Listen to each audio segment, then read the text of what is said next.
dan bentuk data. Yang kedua, mendeteksi outlier dan anomali. Yang ketiga, menemukan pola dan hubungan antar variabel. Yang keempat, menguji asumsi sebelum analisis lanjutan. Yang kelima, memilih metode analisis yang tepat. Yang keenam, mengidentifikasi variabel yang paling berpengaruh. Dan yang terakhir, mendeteksi kesalahan dalam pengumpulan atau entry data.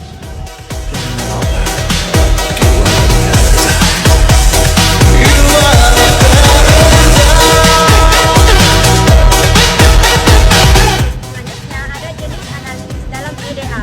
Yang pertama berdasarkan jumlah variabel. Ada univariat, bivariat, dan multivariat. Yang kedua berdasarkan jenis data. Ada data numerik atau kuantitatif dan kategorikal kualitatif dan juga data campuran.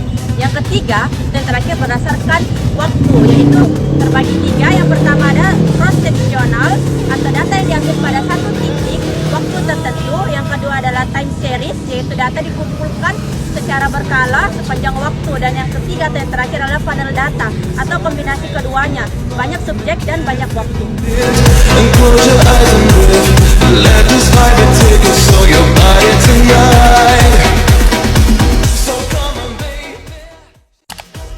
Selanjutnya ada statistik deskriptif. Statistik deskriptif merangkum dan mendeskripsikan karakteristik utama data secara numerik. Berbeda dengan statistik inferensial yang menarik kesimpulan untuk populasi, statistik deskriptif hanya menggambarkan data yang ada di tangan kita.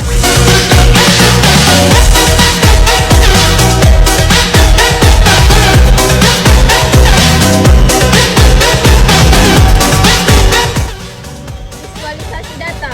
Visualisasi adalah cara paling efektif untuk memahami data secara intuitif. Otak manusia memproses informasi visual 60.000 kali lebih cepat dibandingkan teks. Grafis yang tepat bisa mengungkapkan pola yang tidak akan pernah terlihat dari tabel angka.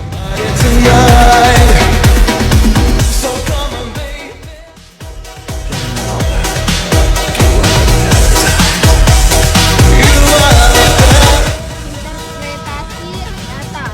Menghasilkan grafis hanyalah separuh pekerjaan, separuh lainnya, dan yang lebih penting adalah membaca makna di balik grafis secara cepat.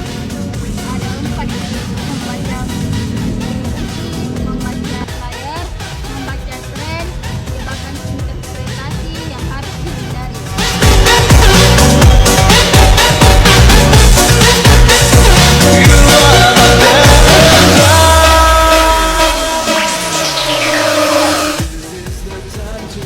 Yang berikutnya ada korelasi. Korelasi mengukur kekuatan dan arah hubungan linear antara dua variabel numerik.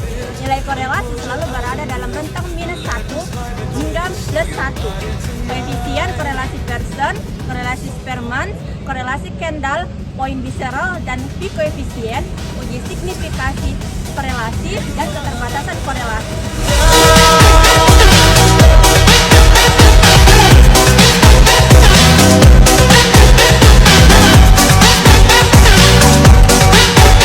Kesalahan umum dalam EDA.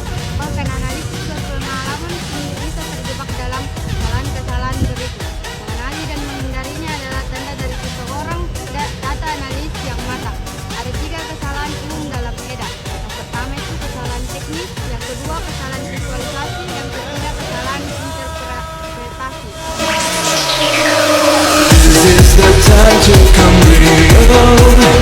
All these eyes in your mind, can you feel the beat?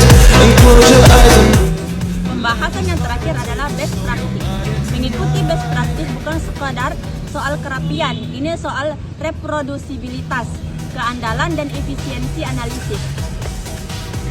Yang pertama ada mulai dari pertanyaan bisnis yang jelas. Kedua, selalu cek kualitas data lebih dulu. Ketiga, dokumentasi setiap temuan. Keempat, gunakan visualisasi yang sesuai konteks. Yang kelima adalah lakukan EDA secara iteratif. Yang keenam, pisahkan data training dan testing sebelum EDA. Ketujuh, gunakan automated EDA untuk percepatan awal. Dan yang terakhir, validasi temuan dengan domain expert.